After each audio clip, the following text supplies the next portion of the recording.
Hello my dear students, this is Kiran Bhatharu, working as SST Mistress at Government Middle School Kasimpur Shina of District Mansa. First of all, I welcome you all on your own YouTube channel, Your Classroom at Home. As you know, we are making video lessons for the classes of 3rd to 8th, and these video lessons are for the subjects of Maths, English and SST. Kindly subscribe our YouTube channel and press the bell icon to get more notification. Thank you so much. Have a nice day. हाँ जी बेटा, how are you all? Good. Okay. So ਆਪਾਂ SST ਦੀ MCQ series start की हुई है ਤੇ ਉਹਦੇ according ਆਪਾਂ ਅੱਜ ਲੈਸਨ ਨੰਬਰ 19 ਤੇ ਆ ਗਏ ਆ। ਠੀਕ ਹੈ, ਤੇ ਇਸ ਤੋਂ ਪਹਿਲਾਂ ਆਪਾਂ ਜਿਓਗ੍ਰਾਫੀ ਦੇ 4 ਚੈਪਟਰਸ ਤੇ ਨਾਲ ਹੀ ਹਿਸਟਰੀ ਦੇ ਹੁਣ ਤੱਕ ਸਾਰੇ ਚੈਪਟਰਸ ਕਰ ਚੁੱਕੇ ਆ ਤੇ 19th ਲੈਸਨ ਤੇ ਆ ਗਏ ਆ। ਪਿਛਲੇ ਵੀਡੀਓ ਲੈਸਨਸ ਤੁਸੀਂ ਨਹੀਂ ਦੇਖੇ ਤਾਂ ਪਹਿਲਾਂ ਉਹ ਵੀ ਦੇਖ ਲੈਣਾ। ठीक है, तो नाल MCQs ਨੂੰ एक्सप्लेन किया गया ताकि ਤੁਹਾਨੂੰ शॉर्ट क्वेश्चंस भी करने ईजी हो जान जे तुसी इत्थों एक बारी देख लेने आ। ठीक है, सो लैसन नंबर 19 बस्तीवाद ਅਤੇ शहरी परिवर्तन। ठीक है, हाँ जी, फर्स्ट क्वेश्चन हैगा मद्रास नगर भारत के पूर्वी तट उत्ते स्थित है। इसका वर्तमान नाम चेन्नई है। मद्रास भारत विच ब्रिटिश ईस्ट इंडिया कंपनी के 3 मुख्य केंद्र कलकत्ता, बंबई ਅਤੇ मद्रास ਵਿੱਚੋਂ ਇੱਕ ਸੀ। ਕੀ ਤੁਸੀਂ ਦੱਸ ਸਕਦੇ ਹੋ ਕਿ ਮद्रास ਹੁਣ ਭਾਰਤ ਦੇ ਕਿਹੜੇ ਰਾਜ ਵਿੱਚ ਸਥਿਤ ਹੈ? ਹਾਂਜੀ, 4 ਆਪਸ਼ਨਸ ਦਿੱਤੀਆਂ ਹੋਈਆਂ, ਮਹਾਰਾਸ਼ਟਰ, ਕਰਨਾਟਕ, ਤਾਮਿਲਨਾਡੂ ਤੇ ਗੋਆ। ਆਨਸਰ ਹੈਗਾ ਤਾਮਿਲਨਾਡੂ। ਠੀਕ ਹੈ, ਮद्रास ਵਰਤਮਾਨ ਤਾਮਿਲਨਾਡੂ ਵਿੱਚ ਸਥਿਤ ਹੈ। ਨਵੇਂ ਕਸਬਿਆਂ ਦਾ ਉਥਾਨ। ਭਾਰਤ ਦੇ ਵਿੱਚ ਈਸਟ ਇੰਡੀਆ ਕੰਪਨੀ ਦੇ ਇੱਕ ਰਾਜਸੀ ਸ਼ਕਤੀ ਬਣਨ ਦੇ ਨਾਲ ਬੰਬਈ, ਕਲਕੱਤਾ ਤੇ मद्रास कई नवे कस्बे होंद विच आए। पहला सी मद्रास नगर भारत के पूर्वी तट उत्ते स्थित है। इसका वर्तमान नाम चेन्नई है। ये तमिलनाडु राज की राजधानी है। मद्रास भारत विच विकसित होने वाली ब्रिटिश ईस्ट इंडिया कंपनी के 3 मुख्य केंद्र कलकत्ता, बंबई और मद्रास विचों एक सी। इत्थे भी ईस्ट इंडिया कंपनी की प्रेजिडेंसी का एक केंद्र सी। 1639 ईस्वी विच अंग्रेज़ों नूं सरकार का पट्टा प्राप्त हो गया सी ते कंपनी के इस केंद्र की स्थापना 1639 ईस्वी विच फ्रांसिस डे ने की सी। फ्रांसीसी सेनापति ला बोरोदिन ने पहले कर्नाटक युद्ध 1746 तो 1748 समय मद्रास अंग्रेज़ों तो खो लिया सी। इस युद्ध के समाप्त होने पिछों 1748 ईस्वी विच मद्रास अंग्रेज़ों नूं वापस दे दिता गया सी ਤੇ ਕਰਨਾਟਕ ਦੇ 3 ਯੁੱਧਾਂ ਵਿੱਚ ਅੰਗਰੇਜ਼ਾਂ ਨੂੰ ਜਿੱਤ ਪ੍ਰਾਪਤ ਹੋਣ ਕਰਕੇ ਮद्रास ਇੱਕ ਮਹੱਤਵਪੂਰਨ ਅਤੇ ਖੁਸ਼ਹਾਲ ਨਗਰ ਬਣ ਗਿਆ ਸੀ। ਆ ਪਿਕਚਰ 'ਚ ਮद्रास ਹਾਈ ਕੋਰਟ ਦਿਖਾਈ ਗਈ ਆ।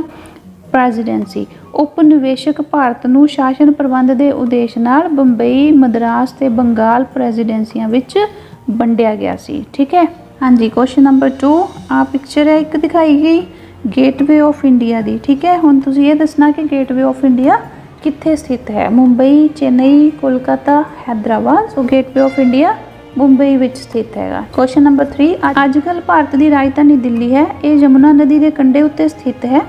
ये भारत का प्रसिद्ध नगर है। महाकाव्य काल विच इसनूं इंद्रप्रस्थ के नाम नाल जाणिया जांदा सी। ਕੀ ਤੁਸੀਂ ਜਾਣਦੇ ਹੋ ਕਿ ਦਿੱਲੀ ਨੂੰ ਅੰਗਰੇਜ਼ਾਂ ਨੇ ਕਦੋਂ ਆਪਣੀ ਰਾਜਧਾਨੀ ਬਣਾਇਆ ਸੀ?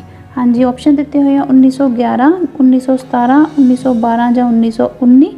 ਸੋ ਇਹਦਾ ਆਨਸਰ ਹੈਗਾ 1911। अजकल भारत की राजधानी दिल्ली है। ये यमुना नदी के कंढे उत्ते स्थित है। ये भारत का प्रसिद्ध नगर है। महाकाव्य काल विच इसनूं इंद्रप्रस्थ के नाम नाल जाणिया जांदा सी। बाद विच मुगल बादशाह शाहजहां ने इसनूं दोबारा शाहजहांबाद का नाम दिता सी।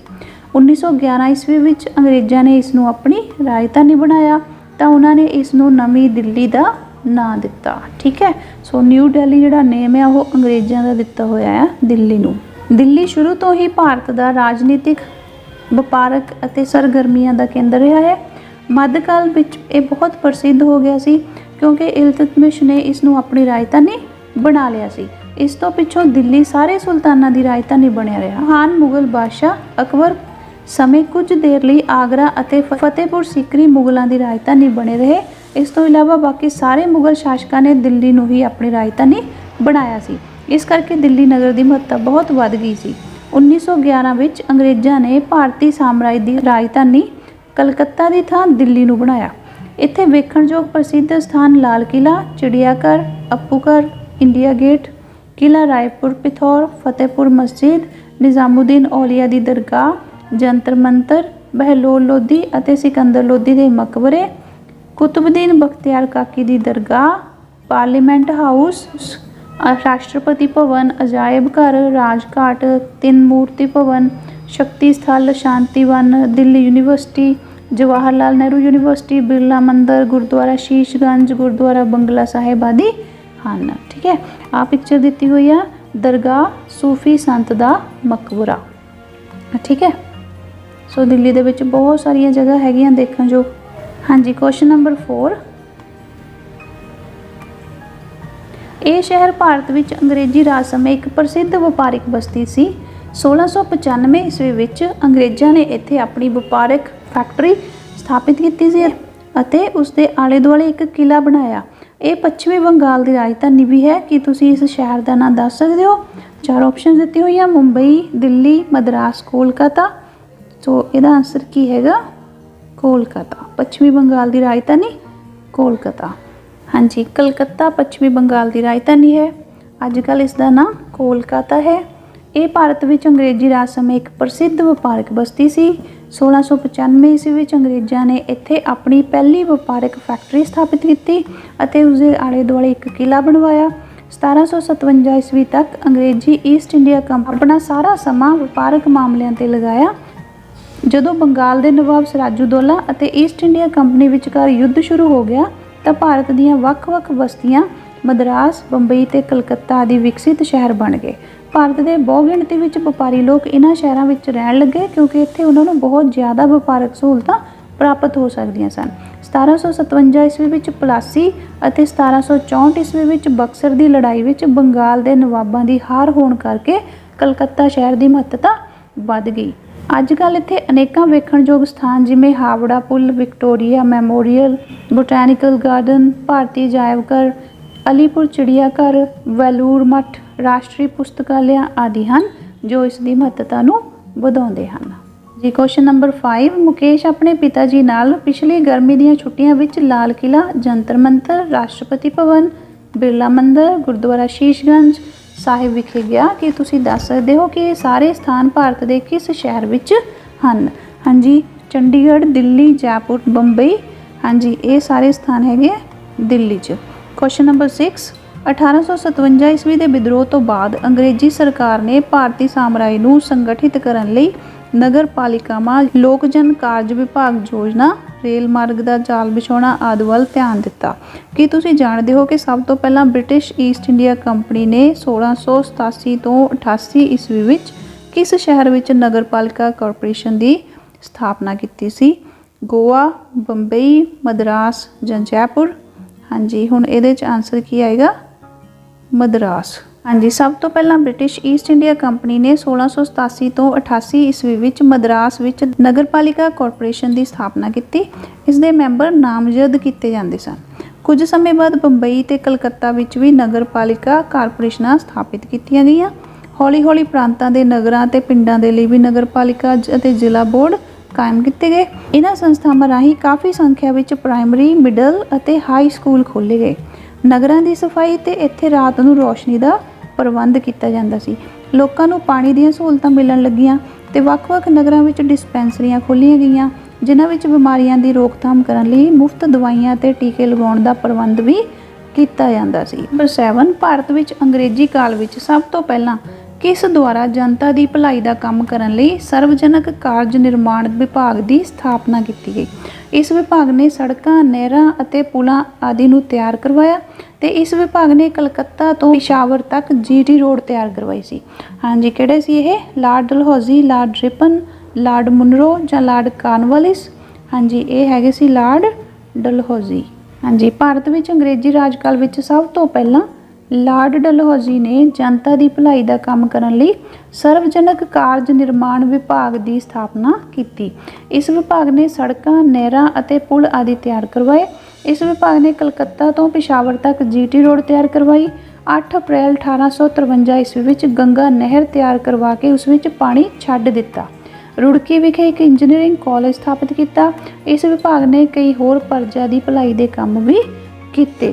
ठीक है, इसी लॉर्ड डलहौजी के कुछ काम क्वेश्चन नंबर 8 ਹੇਠ ਲਿਖੇ ਤੱਥਾਂ ਵਿੱਚੋਂ ਦੱਸੋ ਕਿ ਭਾਰਤ ਵਿੱਚ ਅੰਗਰੇਜ਼ੀ ਸ਼ਾਸਕਾਂ ਦੁਆਰਾ ਰੇਲਵੇ ਲਾਈਨਾਂ ਦਾ ਨਿਰਮਾਣ ਕਰਨ ਦੇ ਕੀ ਕਾਰਨ ਸਨ। ਹਾਂਜੀ, ਨੰਬਰ 1 ਅੰਗਰੇਜ਼ੀ ਸਰਕਾਰ ਨੇ ਸਾਮਰਾਜ ਦੀ ਰੱਖਿਆ ਕਰਨ ਅਤੇ ਸੈਨਾ ਦੀ ਆਵਾਜਾਈ ਲਈ ਰੇਲਵੇ ਲਾਈਨਾਂ ਦਾ ਨਿਰਮਾਣ ਕਰਾਇਆ। ਨੰਬਰ 2 ਇੰਗਲੈਂਡ ਦੀਆਂ ਮਿੱਲਾਂ ਵਿੱਚ ਤਿਆਰ ਕੀਤੀਆਂ ਵਸਤਾਂ ਰੇਲ ਮਾਰਗਾਂ ਦੁਆਰਾ ਭਾਰਤ ਦੇ ਵੱਖ-ਵੱਖ ਹਿੱਸਿਆਂ ਵਿੱਚ ਭੇਜਣ ਲਈ ਰੇਲਵੇ ਲਾਈਨਾਂ ਦਾ ਨਿਰਮਾਣ ਕਰਵਾਇਆ। ਹਾਂਜੀ, ਹੁਣ ਆਪਾਂ ਦੱਸਣਾ ਕਿ ਇਹਨਾਂ ਦੋਨਾਂ ਵਿੱਚੋਂ ਸਹੀ ਕੀ ਹੈ। ਹਾਂਜੀ, ਇਹਦੇ ਵਿੱਚੋਂ ਆਪਸ਼ਨ ਨੰਬਰ 3 ਠੀਕ ਹੈਗੀ ਆ, ਉਪਰੋਕਤ ਦੋਵੇਂ। ਠੀਕ ਹੈ। ਇੱਕ ਦਿਨ ਨੇਹਾ ਆਪਣੀ ਮਾਸੀ ਕੋਲ ਚੇਨਈ ਗਈ। ਚੇਨਈ ਵਿੱਚ ਉਸਨੇ ਬਹੁਤ ਸਾਰੇ ਸਮੁੰਦਰੀ ਕਿਨਾਰੇ ਵੇਖੇ। ਚੇਨਈ ਦਾ ਇੱਕ ਪ੍ਰਸਿੱਧ ਕਿਨਾਰਾ ਮੈਰੀਨਾ ਹੈ। ਕੀ ਤੁਸੀਂ ਦੱਸ ਸਕਦੇ ਹੋ ਕਿ ਇਹ ਮੈਰੀਨਾ ਸਮੁੰਦਰੀ ਕਿਨਾਰਾ ਕਿੰਨੇ ਕਿਲੋਮੀਟਰ ਲੰਬਾ ਹੈ। 4 ਆਪਸ਼ਨਸ ਦਿੱਤੀਆਂ ਹੋਈਆਂ, 6 ਕਿਲੋਮੀਟਰ, 4 ਕਿਲੋਮੀਟਰ, 10 ਕਿਲੋਮੀਟਰ ਤੇ 20 ਕਿਲੋਮੀਟਰ। ਪਰ ਮੈਨੂੰ ਲੱਗਦਾ ਜਿਹੜੀ ਐਗਜ਼ੈਕਟ ਇਹਦੀ ਲੰਬਾਈ ਹੈਗੀ ਆ ਉਹ ਹੈਗੀ ਆ 12 ਕਿਲੋਮੀਟਰ, ਜੋ ਕਿ ਇੱਥੇ ਦਿੱਤੀ ਨਹੀਂ ਹੋਈ। ਇਸ ਕੁਐਸਚਨ ਨੂੰ ਤੁਸੀਂ ਇੱਕ ਵਾਰੀ ਦੁਬਾਰਾ ਤੋਂ ਚੈੱਕ ਕਰ ਲਿਓ। ਠੀਕ ਹੈ, ਓਕੇ। ਇੱਥੇ ਕਿਉਂਕਿ 12 ਕਿਲੋਮੀਟਰ ਵਾਲੀ ਇੱਥੇ ਆਪਸ਼ਨ ਦਿੱਤੀ ਨਹੀਂ ਹੋਈ। ਠੀਕ ਹੈ। ਹਾਂਜੀ, ਬੁੱਕ ਦੇ ਵਿੱਚ ਕਿਤੇ ਵੀ ਮੈਰੀਨਾ ਬੀਚ ਦੀ ਪਿਕਚਰ ਨਹੀਂ ਦਿਖਾਈ ਗਈ। ਇਹ ਹੈਗਾ ਮੈਰੀਨਾ ਬੀਚ। ਠੀਕ ਹੈ, ਜੋ ਕਿ ਇੰਡੀਆ ਦਾ ਲੌਂਗੈਸਟ ਤੇ ਵਰਲਡ ਦੇ ਵਿੱਚੋਂ ਸੈਕਿੰਡ ਨੰਬਰ ਤੇ ਆਉਂਦਾ, ਸੈਕਿੰਡ ਲੌਂਗੈਸਟ ਹੈਗਾ। ਠੀਕ ਹੈ, ਮੈਰੀਨਾ ਬੀਚ। ਕੁਐਸਚਨ ਨੰਬਰ 10 ਇੱਕ ਦਿਨ ਸ਼ਮਸ਼ੇਰ ਆਪਣੇ ਪਿਤਾ ਜੀ ਦੇ ਨਾਲ ਪੁਲਿਸ ਥਾਣੇ ਵਿੱਚ ਗਿਆ। ਉੱਥੇ ਉਸਨੂੰ ਪਤਾ ਲੱਗਾ ਕਿ ਪੁਲਿਸ ਵਿਭਾਗ ਵਿੱਚ ਪੁਲਿਸ ਕਮਿਸ਼ਨਰ, ਇੰਸਪੈਕਟਰ, ਸੁਪਰਡੈਂਟ ਤੇ ਹੈੱਡ ਕਾਂਸਟੇਬਲ ਆਦਿ ਅਧਿਕਾਰੀ ਕੰਮ ਕਰਦੇ ਹਨ। ਉਸਨੇ ਆਪਣੇ ਪਿਤਾ ਜੀ ਨੂੰ ਪੁੱਛਿਆ ਕਿ ਪੁਲਿਸ ਵਿਭਾਗ ਦਾ ਇਹ ਢਾਂਚਾ ਕਿਸ ਦੁਆਰਾ ਬਣਾਇਆ ਗਿਆ ਸੀ। ਕੀ ਤੁਸੀਂ ਸ਼ਮਸ਼ੇਰ ਦੇ ਸਵਾਲ ਦਾ ਜਵਾਬ ਜਾਣਦੇ ਹੋ। ਹਾਂਜੀ, 4 ਆਪਸ਼ਨ ਦਿੱਤੀਆਂ ਹੋਈਆਂ, lord Cornwallis, lord Dalhousie, lord Hastings ਤੇ ਲਾਰਡ ਰਿਪਨ। ਸੋ ਸ਼ਮਸ਼ੇਰ ਦੇ ਕੁਐਸਚਨ ਦਾ ਸਹੀ ਆਨਸਰ ਹੈਗਾ ਲਾਰਡ ਕਾਰਨਵਾਲਿਸ। ਠੀਕ ਹੈ ਜੀ। ਅੰਗਰੇਜ਼ਾਂ ਦੇ ਸ਼ਾਸਨ ਅਧੀਨ ਲਾਰਡ ਕਾਰਨਵਾਲਿਸ ਨੇ ਦੇਸ਼ ਵਿੱਚ ਕਾਨੂੰਨ ਵਿਵਸਥਾ ਕਾਇਮ ਕਰਨ ਲਈ ਪੁਲਿਸ ਵਿਭਾਗ ਦੀ ਸਥਾਪਨਾ ਕੀਤੀ। ਉਸਨੇ ਜ਼ਿਮੀਂਦਾਰਾਂ ਤੋਂ ਪੁਲਿਸ ਅਧਿਕਾਰ ਖੋਲ੍ਹੇ। 1792 ਈਸਵੀ ਵਿੱਚ ਉਸਨੇ ਬੰਗਾਲ ਦੇ ਜ਼ਿਲ੍ਹਿਆਂ ਨੂੰ ਥਾਣਿਆਂ ਵਿੱਚ ਵੰਡ ਦਿੱਤਾ। ਹਰੇਕ ਥਾਣੇ ਦਾ ਮੁਖੀ ਦਰੋਗਾ ਨਾਂ ਦਾ ਪੁਲਿਸ ਅਧਿਕਾਰੀ ਨਿਯੁਕਤ ਕਰ ਦਿੱਤਾ ਤੇ ਦਰੋਗਾ ਜ਼ਿਲ੍ਹਾ ਮੈਜਿਸਟ੍ਰੇਟ ਦੇ ਅਧੀਨ ਕੰਮ ਕਰਦਾ ਸੀ। 1860 ਈਸਵੀ ਵਿੱਚ ਭਾਰਤੀ ਅੰਗਰੇਜ਼ ਸਰਕਾਰ ਨੇ ਦੇਸ਼ ਦੇ ਸਾਰੇ ਪ੍ਰਾਂਤਾਂ ਵਿੱਚ ਇੱਕੋ ਜਿਹਾ ਪੁਲਿਸ ਪ੍ਰਬੰਧ ਸਥਾਪਿਤ ਕਰਨ ਲਈ ਇੱਕ ਪੁਲਿਸ ਕਮਿਸ਼ਨ ਨਿਯੁਕਤ ਕੀਤਾ। ਉਸ ਦੀਆਂ ਸਿਫਾਰਸ਼ਾਂ ਅਨੁਸਾਰ ਹਰੇਕ ਪ੍ਰਾਂਤ ਵਿੱਚ ਸਿਵਲ ਪੁਲਿਸ ਸਥਾਪਿਤ ਕਰਨਾ, ਇੰਸਪੈਕਟਰ ਜਨਰਲ ਪੁਲਿਸ ਤੇ ਹਰੇਕ ਜ਼ਿਲ੍ਹੇ ਵਿੱਚ ਪੁਲਿਸ ਸੁਪਰਡੈਂਟ ਤੇ ਸਹਾਇਕ ਪੁਲਿਸ ਸੁਪਰਡੈਂਟ ਦੇ ਅਧੀਨ ਪੁਲਿਸ ਇੰਸਪੈਕਟਰ, ਹੈੱਡ ਕਾਂਸਟੇਬਲ ਆਦਿ ਅਧਿਕਾਰੀ ਕੰਮ ਕਰਦੇ ਸਨ। ਇਹਨਾਂ ਅਹੁਦਿਆਂ ਤੇ ਜ਼ਿਆਦਾਤਰ ਅੰਗਰੇਜ਼ ਅਧਿਕਾਰੀਆਂ ਦੀਆਂ ਹੀ ਨਿਯੁਕਤੀਆਂ ਕੀਤੀਆਂ ਜਾਂਦੀਆਂ ਸਨ। ਪੁਲਿਸ ਵਿਭਾਗ ਦਾ ਇਹ ਢਾਂਚਾ ਕੁਝ ਤਬਦੀਲੀਆਂ ਕਰਨ ਉਪਰੰਤ ਅੱਜ ਵੀ ਚੱਲ ਰਿਹਾ ਹੈ, ਜਿਹੜਾ ਕਿ 1860 ਦੇ ਵਿੱਚ ਅੰਗਰੇਜ਼ਾਂ ਦੁਆਰਾ ਸਟਾਰਟ ਕੀਤਾ ਗਿਆ ਸੀ। ਜੀ now it's the last question. Calcutta ਦਾ ਵਰਤਮਾਨ ਨਾਮ ਕੀ ਹੈ। ਪ੍ਰਯਾਗਰਾਜ, ਚੇਨਈ, ਕੋਲਕਾਤਾ, ਇਹਨਾਂ ਵਿੱਚੋਂ ਕੋਈ ਨਹੀਂ। ਸੋ ਇਹਦਾ ਐਗਜ਼ੈਕਟ ਆਨਸਰ ਹੈ ਕੋਲਕਾਤਾ। ਠੀਕ ਹੈ। ਸੋ ਇਹ ਸੀ ਆਪਣੇ ਲੈਸਨ ਨੰਬਰ 19 ਦੇ MCQs।